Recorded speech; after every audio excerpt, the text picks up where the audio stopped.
This podcast is part of E2C Network, where we share the whole Auburn experience. Hello and welcome to War Horses, the only college equestrian podcast that had a nice time at the SEC tournament. I am your host, Auburn Elvis. Let's talk about some college equestrian. So we had a couple of conference tournaments since our last episode, so let's jump right into our meet recaps. So the first conference tournament we had was the ECAC tournament. I talked about it last week, and basically everything that I thought was going to happen did happen. Now, they do their tournament at the beginning of the week instead of the end this year, and that was, I kind of like that. I mean, I didn't plan real well in my personal schedule with my work, and I had a lot of projects coming up that I had to finish before I went over to College Station, so I didn't get to follow the ECAC tournament as closely as I meant to. Apologies for that. But anyway, I did follow it some, and I think it's a good idea for them to do it at the beginning of the week like that because it gives them their own special time for the focus of the sport. So I really like that. I got to watch some of it on the live stream, got to see Doc Florentino there giving out the awards and everything, and it was really cool when all the coaches were running and doing the high five when they got their awards and stuff like that. So really neat, really neat. But let's talk about what happened. Let's see, our first quarterfinal, the only quarterfinal, was South Dakota State and Minnesota Crookston. This one was not really close. All the events were won by South Dakota State. Fences went 4-0, flat went 4-0, horsemanship went 3-1, and reining went 3-1. That made the final score 14-2 in favor of South Dakota State. So the Jackrabbits advanced to face number 1 seed UT Martin. For the Golden Eagles of Crookston, their season is now done. They were winless this year, but you could tell from the scores that they had in a lot of their meets that they're making some progress. So best of luck to friend of the program, Haley Pembroke, over there, coaching her team up there. And remember, if it's Pembroke, don't fix it. So after that semifinal, we had UT Martin, and they went up against South Dakota State, and the Skyhawks had a little bit of trouble with the lower seed. Fences went 4-1 for UT Martin, flat went 4-1 for South Dakota State, horsemanship went 4-1 for UT Martin, and reining went 3-2 for South Dakota State. That made the final score a closer than expected 11-9 UT Martin win. So after that, the Jackrabbit season also comes to an end. They had several bright spots this season. Many of them came against Minnesota Crookston, but they also beat Fresno State back in the fall, and they almost knocked off the top seed of the ECAC in the tournament, so that's a lot to be proud of for them. So now let's look at the other semifinal. We had 2 seed UC Davis going up against number 3 seed Delaware State. Fences was a 5-0 sweep for UC Davis. Flat was a 2-2 tie. Horsemanship was a 5-0 sweep for UC Davis. And reining went 4-1 for Delaware State. That made the final score 14-6 UC Davis. So the Aggies would go on to advance and meet UT Martin in the finals, but the season came to an end for Delaware State.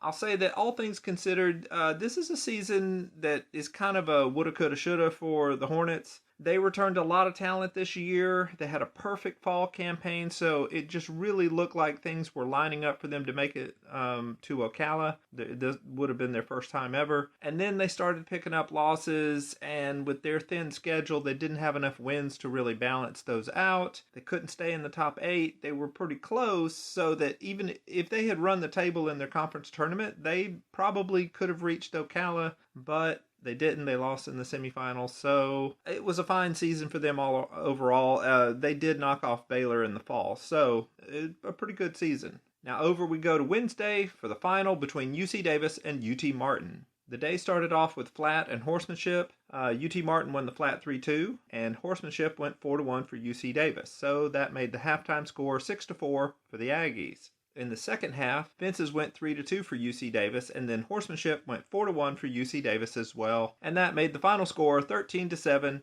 UC Davis. So this was a tough loss for UT Martin. They looked good going into this tournament despite their non-conference losses. The Skyhawks really had a much tougher schedule than the other ECAC teams, so a win here would have been a really nice reward for having the guts to go and schedule those tougher teams around the nation. As it is, they came up just a little bit short of their opportunity to go to Ocala, but who knows? They might come back stronger next year, and maybe they'll get in next year. But still, it was a good season for them. They were a tough team for anybody to face. It's just they kind of got worn worn down by just how many top teams they rode against. For UC Davis, this was the opportunity that sort of slipped them by last season. Last year, they won the ECAC tournament just like they did this year, but they still got left out of Ocala. Now, this year, with Fresno State and Baylor struggling, the stars have aligned so that the Aggies should have a shot at making the national championship tournament as long as nothing weird happens in the Big 12 tournament coming up. So that meant that the Aggies would be paying real close attention to the Big 12 tournament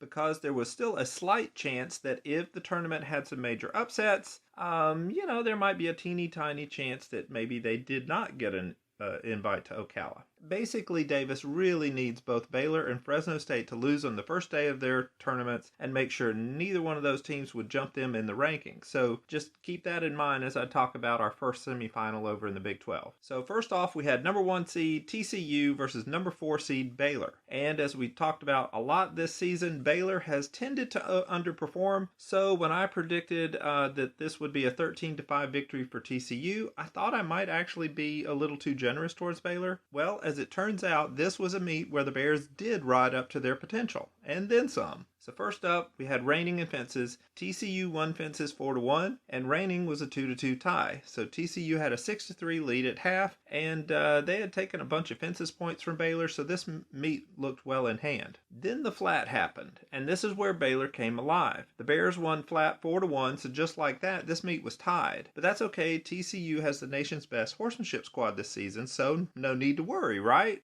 Well, wrong. The first 2 points of horsemanship went to Baylor. So now the Bears are just 1 point away from turning their entire season around, and the good folks out in California are probably wondering what did they do to deserve this. But fortunately for TCU and UC Davis, let's see, Shea Graham, Georgia Meadows, and Peyton Bollett got the last 3 points for the Frogs, and they eked out a 10-9 victory for TCU. So, yeah, this was kind of an unexpected result. I mean, they got the win, and that's what you want. You just survive in advance. But, man, they almost got embarrassed in the first round of the tournament. For Baylor, this would have been a huge win. This would have been the biggest win of the season for them if they could have pulled it off, and they almost did. And, who knows what would have happened if they'd have won this. But they didn't, so on they go to the consolation round. Now, semifinal number 2 featured 3-seed Fresno State against 2-seed Oklahoma State. I predicted that this would likely end up 13-7 Oklahoma State. The first half featured reining and fences. The Cowgirls won each of those 4-1, so right there the meet was practically over. The second half featured more of the same, with flat also going 4-1 for OSU. Then Fresno State did end up winning horsemanship 3-2, and that made the final score, I don't have it here in my notes, but it was big.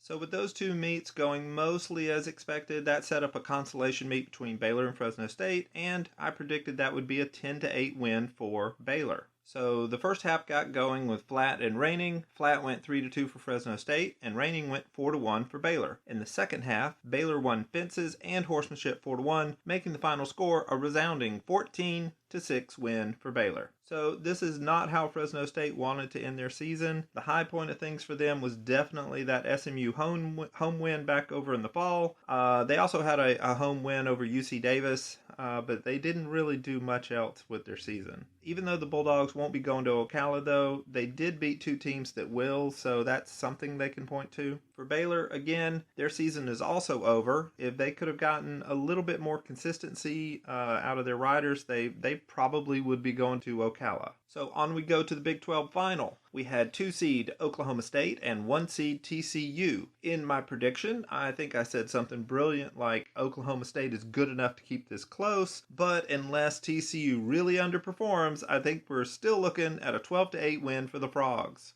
Okay, so the meet started off with fences and reining. Reining went 3-2 for TCU, and Oklahoma State swept fences 5-0. So just like that, the Cowgirls had a 7-3 lead at the half. But they still had horsemanship still to go, so TCU was still in a position to get back into things. And as predicted, the Frogs then swept 5-0 right back in horsemanship. So this was a ball game again. Everything would come down to the flat. And here the Cowgirls proved they were just a little bit better. They took that event 3-1, and that made the final score a 10-9 victory for Oklahoma State. So for the Cowgirls, this was a fantastic result. I can remember a point in the spring wondering if Oklahoma State might even get left out of the national championship tournament. But then they went on a tear out west. They finished it up with another Big 12 championship. So they have left no doubt that this team is ready for a trip to Ocala. For TCU, well, they are certainly sputtering in these last few weeks. We knew that their road schedule was not stellar, but then almost losing to Baylor and then actually losing to Oklahoma State. It kind of shows that the Frogs need to do a quick reset here, or else they are not going to have a very fun trip to Florida in a few weeks.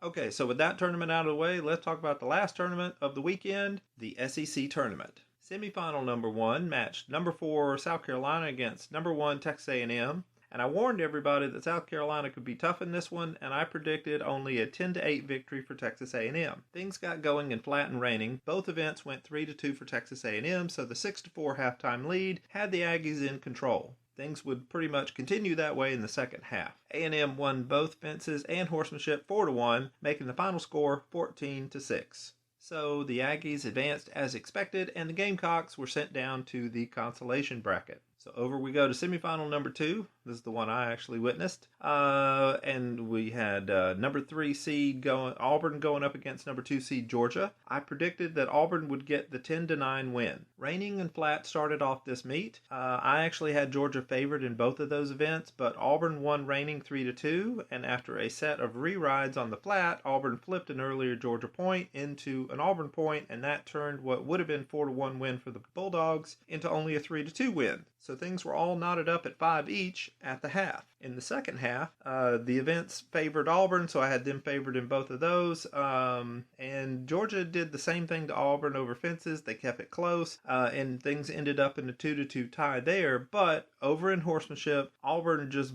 blew the bloody doors off. They swept the event 5-0. So that made the final score 12-7, I think it was what it was. I don't have it in my notes, but it was a good win for Auburn. So with both of those semifinals going as I had expected, we had Auburn and Texas A&M in the finals, and we had Georgia and South Carolina in the consolation meet. So we'll look at that first. I said this one was going to go about 11-8 Georgia. Raining and the flat started things off. Raining went 3-2 for Georgia, and the flat was a 2-2 tie. So Georgia had a slight 5-4 halftime lead, but it would soon grow much larger. In the second half, Georgia swept fences 5-0, and horsemanship would finish off 3-2 for South Carolina. So with Georgia, they lost their semifinal, but they looked good in the consolation meet. And so they're probably going to stay in the middle of the national rankings with this performance. For South Carolina, they didn't do quite as well as they wanted in the season here and then in the tournament, but they're still solidly in that group of teams that's going to Ocala. So, I mean, we knew pretty much by week 3 they were going to Ocala. So in Saturday's final, we had Auburn and Texas A&M going up against each other. The stats said that it was probably going to go to Auburn by 1 or 2 points, so I predicted it would be a 10-9 Auburn win. And really, these two teams are so evenly matched in terms of talent that basically whoever wins is going to be the team that makes the fewest mistakes. And from the get-go, Auburn had fewer mistakes. Equitation on the flat started things off, and the first couple of Aggie rides did not go well for them. Auburn capitalized on those, along with some strong riding of their own, and they ended up sweeping that event 5-0. So right there, Auburn was in full control. Over in the Western Ring, Raining went 3-2 for Texas A&M, which obviously is good, but the stats suggested that they probably could have gotten more, but they did not. So instead of Auburn being behind 3-7 at the half, which is kind of what the stats thought would happen, the Tigers were ahead by 7-3 at the half. And with the last two events being fences and horsemanship, it was going to be very, very tough for anyone to come back on Auburn in that situation. In fences, Auburn won that 3-2, and in horsemanship, Auburn won 3-1. So that made the final score Auburn 13, Texas A&M 6. For the Aggies, this was not a great day. Like I said, they made a bunch of mistakes early. They really got behind the 8 ball, and they just never recovered. And it's like that sometimes. They're still one of the top teams in the nation, and if they can avoid mistakes like this, then a national championship is still on the table for them. For Auburn, just wow. This weekend is exactly what Auburn needed. They put together 2 solid days of riding. They limited their own mistakes. They took advantage of when the opponents made theirs. And if they can continue doing that in Ocala, they are going to be one of the teams to watch out for. All right, so those were all of the meets that we had this week. So now let's take a second here to talk about the Golden Score Sheet Award. Now, this week I have sent that over to TCU. I have checked the tracking number and it did get there. So I assume they're just going to put that in their trophy case right next to Coach Schofield's Coach of the Year award because, they're of about equal prestige. So, but seriously though, good job to them and their scorekeeping and yeah, they had the best score sheets this year. So with that out of the way, now let's take a look at the official Auburn Elvis College Equestrian rankings. So this week I'm going to do things a little bit differently because we're done with everything. Now we're just waiting for the invitations to the National Championship Tournament. I mean, they may have even been declared by the time the podcast comes out. So I'm just going to tell you how I would rank the teams based on their final resumes. And then I'm going to tell you what I would do if I went by equitation over feelings like the NCEA does. So, first mine though. Number 1 is TCU. Despite losing the Big 12 final, the Horned Frogs still have the top overall resume, and I think they have earned the top overall seed. Number 2 is SMU. The Mustangs have the second best record in the sport, but if they were in a conference, they might actually have the best record. So, still, 2 is fine for them. Number 3 is Texas A&M.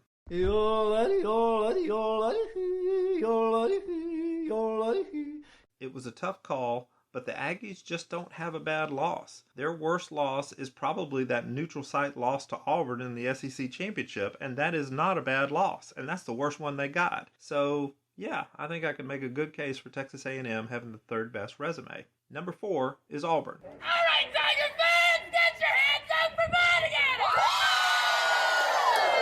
Are you ready? Ready! One, two, three.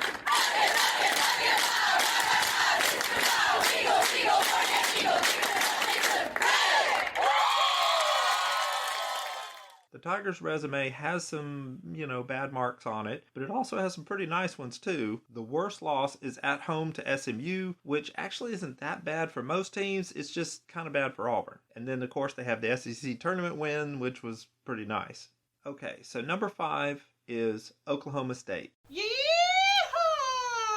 The Cowgirls have been improving their resume in the past month, and they capped it off by winning the Big 12 and defeating TCU at a neutral site. It was a close call between them and the next team, but since their worst loss was at home to TCU, and they pretty much avenged that this weekend, they get the number 5 spot. Number 6 is Georgia. The Bulldogs ran into a red-hot Auburn team this weekend, or otherwise, they might have gotten some hardware themselves. Like I said, it was a close decision as to whether they or Oklahoma State should get the number 5 spot, and the Bulldogs did beat the Cowgirls at home, but their worst loss was at Baylor, and Oklahoma State did not lose at Baylor. Plus, there's a very large Big 12 trophy that adds some weight to the Cowgirls' resume. But we're talking about Georgia here. The Bulldogs are still one of the teams to watch out for down in Ocala. They just need to clean up some mistakes. The number 7 team is South Carolina.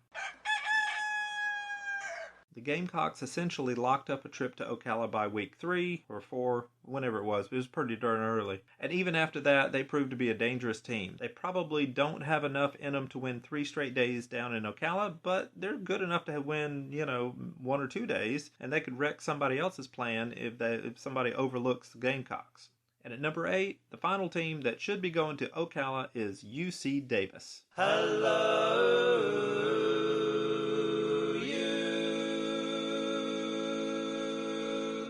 Aggies won the ECAC tournament. They didn't really notch a bunch of eye-opening wins, but other than their first meet of the season, which was a road trip to Auburn, the Aggies were the toughest team to beat in the nation. The average margin of points in their losses was just under 3 points. That's incredible. For comparison, top-ranked TCU's was not that good until this past weekend, where their average margin of defeat dropped down to 2.5. And so, yeah, UC Davis, they're tough. So now let's look at the rankings if I did not care about resumes and I just went by how I felt. Number 1 would be SMU. They are the last team I would want to face right now. End of sentence. Number 2 is TCU. They get this kind of as a charity vote as much as deserving it. They didn't have a tough road schedule other than going to Stillwater back when Oklahoma State wasn't very good. And TCU just wasn't great away from home this year. They beat Georgia at UT Martin in a 4-4 meet, but who knows if they could have done that in a 5-on-5 meet. The number 3 team is Auburn, or would be if I went by feelings. The Tigers get this spot sort of as a punishment for how many dang meets they lost this season. Otherwise, they'd be even higher. They lost 5 straight, and there's only so high you can climb in the rankings when you do that. So the number 4 team would have, could have, should have maybe been Texas A&M. The Aggies could have been higher, but losing to Auburn like they did the past 2 times they faced them makes it kind of impossible to put them above Auburn, even with Auburn's 5 losses. And the number 5 team could be Oklahoma State. The Cowgirls flirted with dropping out of the rankings at one point this season, but then they went on the road out to California, and they haven't lost since. Much like South Carolina, I don't think the Cowgirls can win 3 straight days down in Ocala, but they can definitely win 2. So the number 6 team is definitely Georgia. Here is where fantasy and reality intersect. Georgia should be everybody's number 6 team. Number 7 might be UC Davis. Conference champions just deserve a boost in the rankings, even if they didn't win a lot in the season. Otherwise, why do you even have conferences? And the number 8 team might just be South Carolina. The Gamecocks deserve to be in Ocala, but they haven't really impressed since that home win over Auburn, and in the postseason, it's really time to just put up or shut up. But I just want to say that this field of 8 teams is very solid. There is a lot of parity in these 8 teams, and any one of them could win their opening round meet if they get hot and they limit those mistakes, or if the other team just overlooks them. So it's going to be fun to see how that first day goes down in Ocala. It's also worth noting that every conference tournament this year had the number 1 seed lose in the championship meet. No top seeds won their conference, even down in the single discipline division, and that shows you just how much parity there was this year. Okay, so we don't have any meet previews this week, and I'm going to wait and do a national championship preview show once the national seeding gets announced. So before I go, I want to give a little shout out here to the fine folks over at Texas A&M. They were excellent hosts this weekend, and they have a top-notch facility over there. It is easily the best college equestrian center in the country. There are aspects of that darn thing that just would compare to a professional venue. It is really nice. If any of the listeners have not been over there yet and you get the chance someday, you should definitely consider going. It is a very nice place to watch some college equestrian. Wait. One more thing. There is an eclipse coming next week. There's going to be a total solar eclipse, and the path of that darn thing goes right over Dallas, the Dallas-Fort Worth area. So TCU and SMU, we're pretty much relying on you two to do something creative and fun and get us some pictures or videos of something with horses and the eclipse. I want to see horses wearing those dark glasses or looking through a pinhole camera or some sort of weird shadow effects that the eclipse causes on the, whatever. And yeah, have some fun with it. And you know what? Even you schools that aren't anywhere near the path, like UC Davis or Fresno, or I guess South Dakota State and Minnesota Crookston ain't nowhere near it either. Come up with something. I mean, go out in the parking lot and find a Mitsubishi eclipse and take a picture of that and say, hey, I don't see what all the fuss is about. Or, maybe reenact Bonnie Tyler's Total Eclipse of the Heart. Do a video of that. Go out in the barn one night and with a smoke machine and some backlighting and put white sheets over horses and have them sort of spin around and lip sync it to the song. Just get creative with it. You got to draw some attention to yourselves any way you can, and trust me, I'm Auburn Elvis. I know about drawing attention to yourself. So yeah, SMU, TCU, you two have to do something for this darn eclipse, and the rest of y'all, come up with something if you can, if you're feeling creative. So yeah, we're gonna be looking forward to that. Don't let me down. We'll see that. But that's all we have in this episode. I am your host, Auburn Elvis. Thank you very much for listening, and war horses.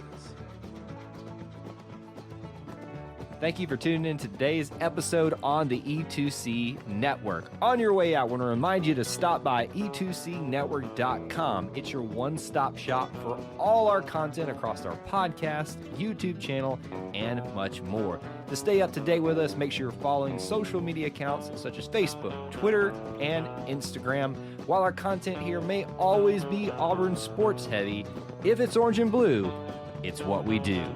War Eagle.